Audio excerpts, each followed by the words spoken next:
This is an All Ears English podcast. Episode 5 is College Worth the Price? And today is a meeting Monday. Welcome to the All Ears English podcast, where you'll finally get real native English conversation. Now here are your hosts, Lindsay McMahon, the English adventurer, and Gabby Wallace, the language angel, coming to you from Boston, Massachusetts, USA. In today's episode, you'll learn how to get other people to pay for your college education in the US.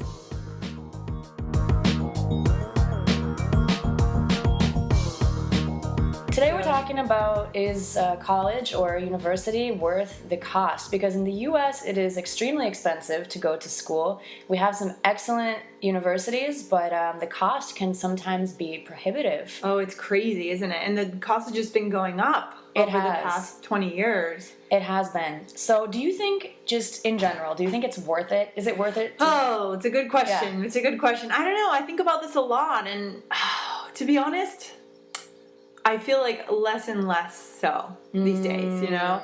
Because you can really educate yourself without a college degree. And these days it's sort of at the same time, to get a job, you kind of do need that degree on your resume. But for example, a master's degree, in my opinion, might not be worth it. Oh, interesting. So maybe it depends on your field? Yeah, maybe. Okay. Depends on what you want to do. Yeah. So I think my viewpoint is a little different. I think that education is the key to success. So I think that getting your master's degree, even going on for more education, is always a good idea. Investing in your education is always going to bring you forward and hopefully get a good job or teach you the skills that you need to create your own job. So I think that being in school teaches you a lot. Yes, you can learn things outside of school, but also having that certificate or degree, I think it means something. It is still valuable. It gives you some credibility. I just think about opportunity cost, right? So that time that you're spending in graduate school, or that time you're spending on your PhD, like what could you be doing instead? You could be working. Right, working or gaining skills that you might not be able to gain in graduate school. So it's a different set of skills that you might be gaining. I think just understanding what you really want to do in your career, and does that require a degree? Does it really require a degree? Yeah, that's a good question.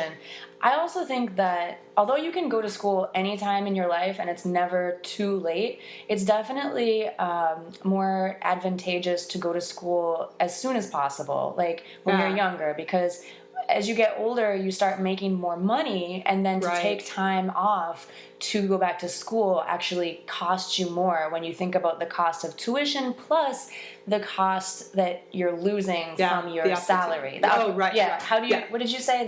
Just opportunity cost, the missed opportunities that you're not getting. That could be money from the salary, that could be other jobs you might want to try, internships you might want to take that you couldn't do if you're in school. And when you get older, you might have a family, and it becomes harder to actually take that time. I mean, being in graduate school takes a lot of time.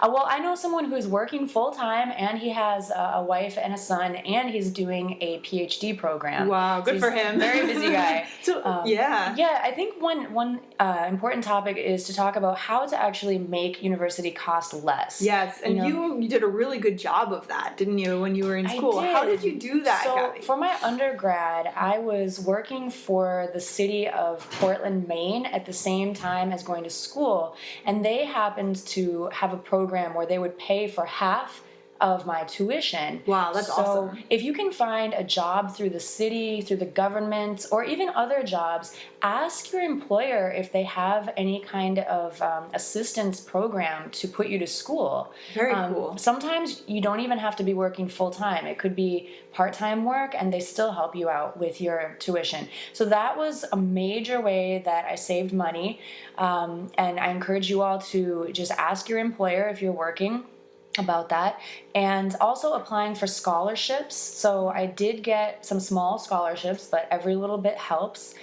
and financial aid. So if you can fill out the FAFSA form, it's known as FAFSA, you might qualify for aid. And there's a lot of different ways that you can qualify. Maybe if you come from a family where no one else has gone to school, or if you don't make that much money or don't have that much money, or if you have really good grades in high school or from another program, those are all reasons that would qualify you. Or something random, like maybe you are a certain ethnicity, or you do play the violin. Exactly. So there's a lot of scholarships out there. Great. So you were able to get your bachelor's and your master's degree partly paid for, both degrees partly paid for. Well, that was my undergrad. My graduate degree was, I did get a scholarship, so that was partly paid for. And even though I was going to school full-time, I decided to work part-time at the same time, which kept me very busy. But I can imagine.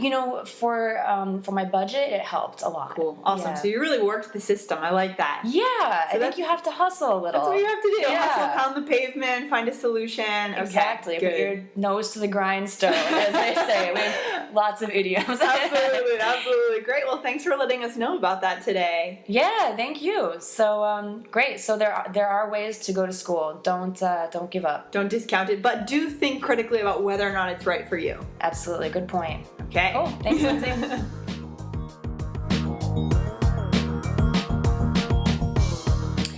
So we've made a special resource for you all. It's an ebook with 10 top ways to learn English with a podcast. And you can get that ebook for free if you come to visit us at www.allearsenglish.com/free. So come on over and get your copy. Thanks for listening to the All Ears English podcast. We're here to help you learn English, and you can help us by leaving a 5-star review on iTunes. See you next time.